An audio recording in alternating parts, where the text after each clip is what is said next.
నమస్కారం. ఈటీవీ 2 తీర్థయాత్ర కార్యక్రమానికి స్వాగతం. కలౌ వెంకట నాయకః. కలియుగానికి అధినాథుడు అధినాయకుడు వెంకటేశ్వర స్వామి. కలియుగాన శ్రీహరి శ్రీ వెంకటేశ్వరావతారంలో తన భక్తజన సంరక్షణ దీక్షను కొనసాగిస్తున్నాడు. దశావతారాలలో 10వ అవతారం కల్కి అవతారం. ఈ అవతార విశిష్టతకు తగ్గట్టుగా స్వామి గుర్రంపై శ్రీ వెంకటేశ్వరునిగా అవతరించిన అరుదైన విలక్షణ క్షేత్రం విశాఖపట్నం జిల్లాలోని ఉపమాక దేవస్థానం.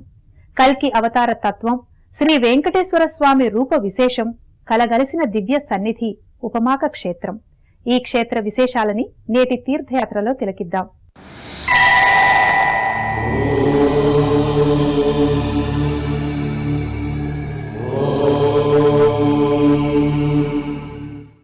ఉపమాక వెంకటేశ్వర స్వామి ఆలయం ఎంతో పురాణ ప్రసిద్ధమైనది. ఎందరో యోగులు, మునులు, సిద్ధపురుషులు తపమాచరించి స్వామి అనుగ్రహానికి పాత్రులైన దివ్యస్థలి ఇది.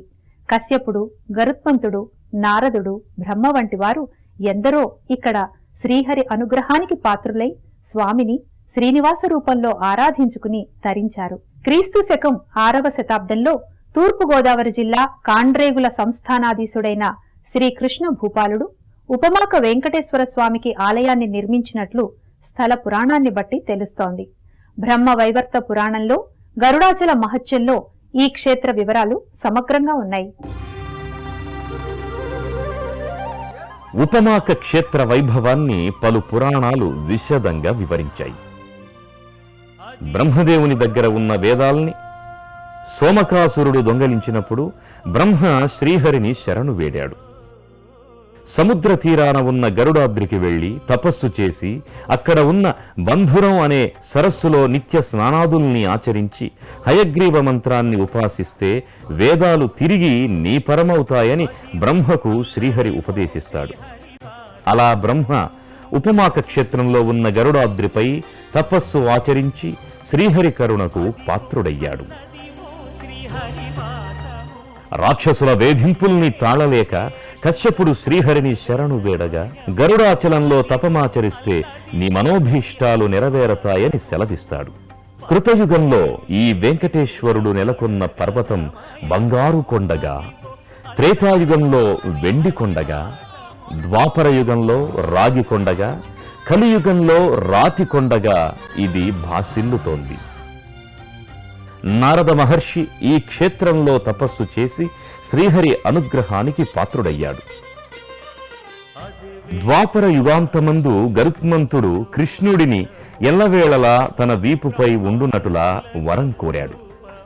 అప్పుడు శ్రీహరి దక్షిణ సముద్ర తీరమందు గరుడు పర్వతంగా నెలకొని ఉండగా తానక్కడ స్థిరపడగలనని వరమిచ్చినట్టు ప్రతీతి.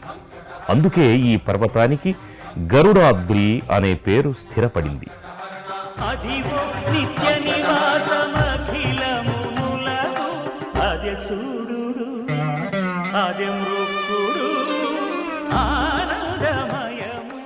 క్రీస్తు శకము 17-18వ శతాబ్దంలో పిఠాపుర సంస్థానాధీశులు ఈ స్వామిని విశేషంగా ఆరాధించేవారు.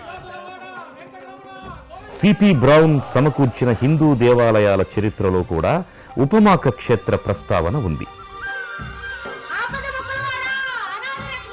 త్రిదండి రామానుజ స్వామి 108 దివ్య దేశాలలో ఈ క్షేత్రాన్ని తార్క్ష్యాద్రి సింహాచలంగా అభివర్ణించారు.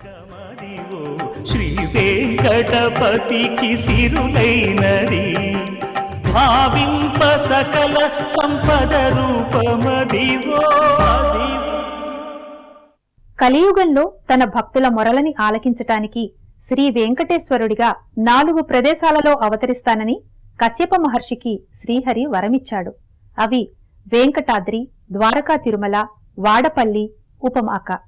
ఈ ఉపమాక క్షేత్రంలో విశేషించి స్వామి కల్కి వెంకటేశ్వరునిగా అవతరిస్తానని పేర్కొన్నాడు. ఆ నేపథ్యంలో వెంకటేశ్వరుడు గరుడాద్రిపై నెలకొన్న దివ్యక్షేత్రం ఉపమాక. కొండ కోనలతో పచ్చటి ప్రకృతి పరిమళించిన ఈ క్షేత్రం అత్యంత ఆహ్లాదకరంగా పరిఢవిల్లుతోంది. గరుడాద్రిగా వ్యవహరించే ఓ భారీ పర్వత సానువులపై ఈ సన్నిధి నెలకొని ఉంది. అల్లంత దూరం నుంచే తరు లతలతో ఆకుపచ్చని కొండగా గరుడాద్రి భాసిల్లుతోంది.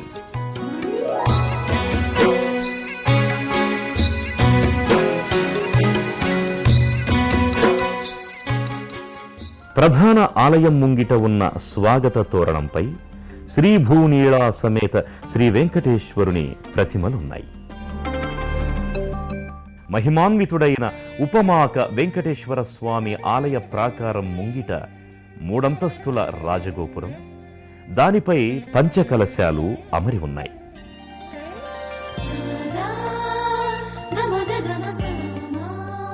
ప్రధాన ఆలయ రాజగోపురం వర్ణరంజితంగా శోభాయమానంగా ఉంటుంది. ఈ గోపుర సమక్షంలోనే పంచలోహ తాపిత కొయ్య ధ్వజస్తంభం కూడా ఉంది. కొండపైకి వెళ్లే మెట్ల మార్గానికి ఇరువైపులా ఆంజనేయుడు, గరుత్మంతుల భారీ చిత్రపటాలు కనువిందు చేస్తాయి.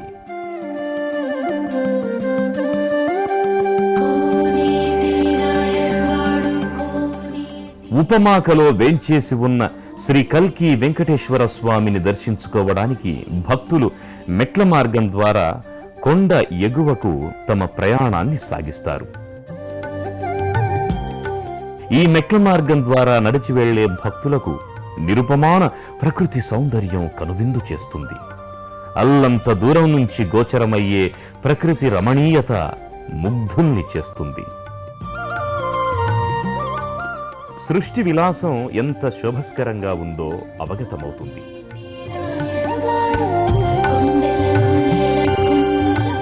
కొండ దిగువన ఉన్న కొబ్బరి తోటలో కొబ్బరి వృక్షాలు బారులు తీరి ఉంటాయి. శ్రీ వెంకటేశ్వరుణ్ణి ప్రసన్నం చేసుకోవడానికి కొబ్బరి చెట్ల రూపంలో ఒంటికాలిపై నిలబడి తపస్సు చేస్తున్న మునిపుంగవుల్లా ఇవి గోచరమవుతాయి.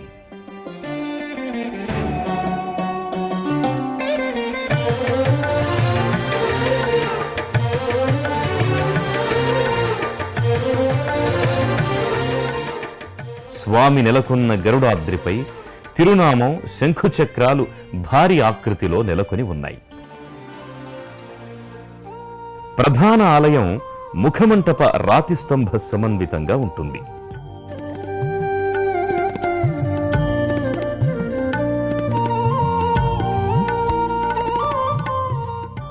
పసుపు వర్ణ శోభితంగా ఆలయ పరిసరాలు, గోపురం భాసిల్లుతాయి.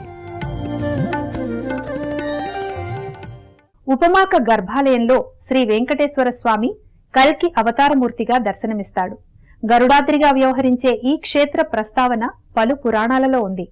ఉపమాక అనగా ఉపమానము లేనిది అని అర్థం. షష్ఠ భుజాలతో అశ్వవాహనంపై ఉన్న స్వామి శిలారూపంలో గర్భాలయంలో కొలువుదీరి ఉంటాడు. ఏకేన శంఖమపరేణ కరేణ చక్రం అన్యేన ఖడ్గమితరేణ ధనుస్సు బాణం పామే శ్రియం పరిధరం తురగాధిరూఢం పాయత్సమాం ఖగనగస్థిత వెంకటేశ. ఒక చేతిలో శంఖాన్ని, దక్షిణ హస్తంలో చక్రాన్ని, మరో చేతిలో ఖడ్గాన్ని, ఇతర హస్తాల్లో ధనుర్బాణాల్ని, వామభాగంలో లక్ష్మీదేవిని ధరించి అశ్వవాహనంపై గరుడ పర్వతాన శ్రీ వెంకటేశ్వరుడు సకల సన్మంగళకరుడై నెలకొని ఉన్నాడు. గర్భాలయంలో శిలపై ఉన్న వెంకటేశ్వర స్వామి మూలమూర్తి రజత నేత్రాలు, తిరునామం, శంఖచక్రాలతో మకరతోరణయుక్తంగా భాసిల్లుతోంది.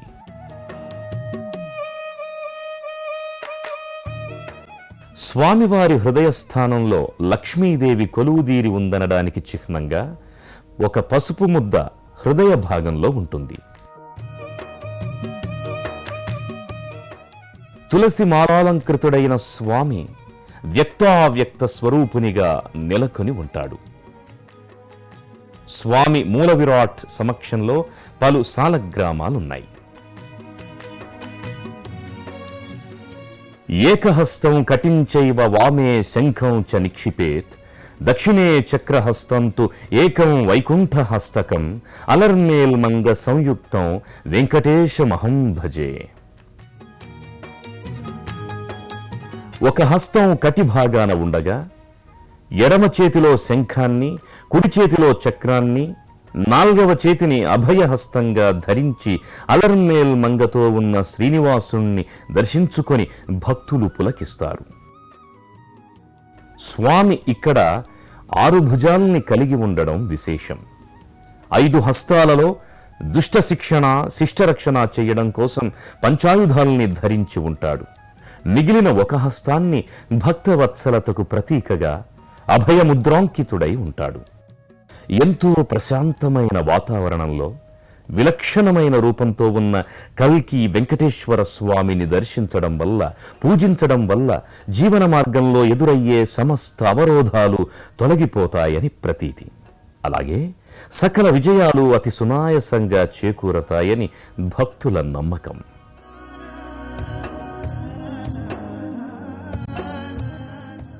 ఫాల్గుణ శుద్ధి ఏకాదశి నుంచి సుమారు 21 రోజుల పాటు కొత్త అమావాస్య ముందు రోజు వరకు స్వామివారి యొక్క వార్షిక కళ్యాణోత్సవాలు జరుగుతాయి.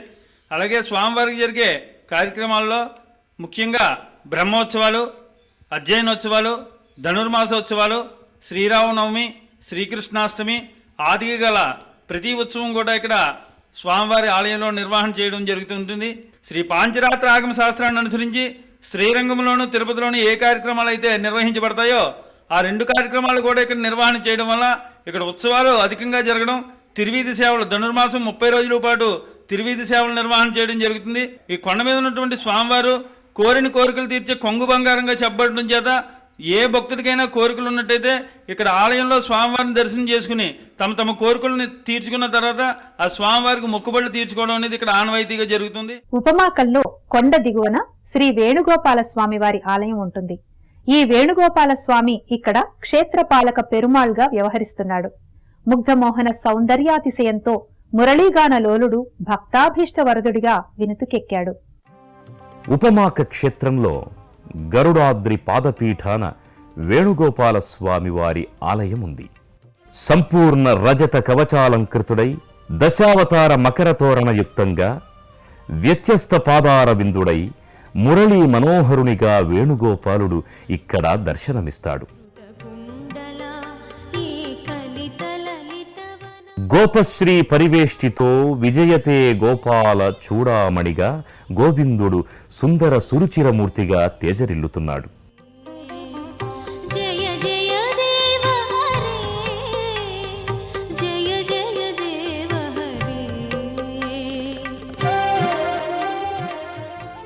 కొండ ఎగువన మూల విరాట్కి పంచామృతాభిషేకం, పూజాధికాలు అనంతరం వేణుగోపాల స్వామి ఆలయంలో ఉన్న ఉత్సవ బేరాలకు పూజాధికాల్ని నిర్వహిస్తారు. విశేష పర్వదినాల్లో ఈ ఉత్సవమూర్తుల్ని కొండ ఎగువకు చేరుస్తారు.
వేణుగోపాల స్వామి ఆలయానికి పక్కనే ఆండాళ్ సన్నిధి ఉంది. రజతాభరణాలతో స్థానక భంగిమలో పద్మంలో గోదాదేవి నెలకొని ఉంది. ధనుర్మాసంలో అమ్మవారికి విశేష పూజాధికాల్ని నిర్వహిస్తారు. జనక సుతా కుచ భూషణ జిత దూషణ ఏ సమరశమిత దశ కంఠ జయ జయ దేవ హరే జయ జయ దేవ హరే. ఈ ఆలయానికి సమీపంలోనే ద్వాదశాళ్వార్ల సన్నిధి ఉంది.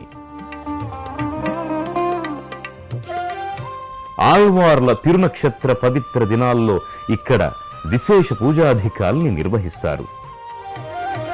అభినవ జలధర సుందర ధృత మందర ఏ శ్రీముఖ చంద్ర చకోరా జయ జయ దేవ హరే.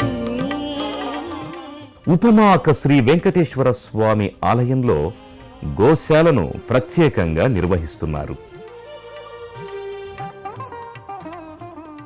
ప్రతినిత్యం గోక్షీరంతో శ్రీ వెంకటేశ్వరునికి వేణుగోపాలునికి అభిషేకాదుల్ని నిర్వహిస్తున్నారు. ప్రత్యేక పర్వదినాలలో ఇతర ముఖ్య సందర్భాల్లో ఇక్కడ భక్తులకు అన్నదానాన్ని నిర్వహిస్తారు. అన్ని వైష్ణవ క్షేత్రాలలో వైకుంఠ ఏకాదశి నాడు మాత్రమే లభించే ఉత్తర ద్వార దర్శనం ఈ క్షేత్రంలో నిత్య వైకుంఠ దర్శనంగా భక్తులకు లభిస్తున్నది. ఈ దేవాలయంలో నిత్య పూజాధికాలతో మొదలుకొని సంవత్సరోత్సవాల వరకు పాంచరాత్ర ఆగమోక్తంగా జరుగుతున్నాయి. కన్యా సంక్రమణంలో పంచాహ్నికంగా బ్రహ్మోత్సవాల్ని నిర్వహిస్తున్నారు. ఫాల్గుణ శుద్ధ ఏకాదశి నాడు స్వామివారి తిరుకల్యాణోత్సవాన్ని ఘనంగా నిర్వహిస్తారు. వైకుంఠ ఏకాదశి నుండి 10 రోజుల పాటు అధ్యయనోత్సవాల్ని జరుపుతారు. ద్వాదశాళ్వార్ల తిరునక్షత్రాల్ని నిర్వహిస్తారు.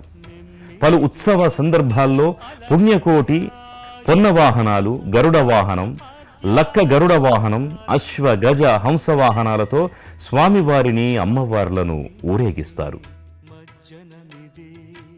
ఇక్కడ ప్రతిరోజు కొండపైనున్న మూల విరాట్టుకి పంచామృతాభిషేకాన్ని నిర్వహిస్తారు. షోడశ కళానిధికి షోడశోపచారములు జాడతోడనిత్సలును సమర్పయామి సమర్పయామి. వినా వెంకటేశం ననాథో ననాథ అన్నారు. వెంకటేశ కరుణా కటాక్ష వీక్షణాలు సోకకపోతే అందరం ఆర్తులమవుతాం. స్వామి రహితంగా ఈ సకల చరాచర సృష్టి నిమిషం కూడా మనుగడ సాగించలేదు. అలాంటి అఖిలాండకోటి బ్రహ్మాండ నాయకుని దివ్యానుగ్రహాన్ని పొందటానికి ఉపమాక వెంకటేశ్వరుని పాదార విందాలని సభక్తికంగా ఆశ్రయిద్దాం. మరో క్షేత్ర సందర్శనంతో తీర్థయాత్ర కార్యక్రమంలో మళ్లీ కలుసుకుందాం. అంతవరకు సెలవు. నమస్కారం.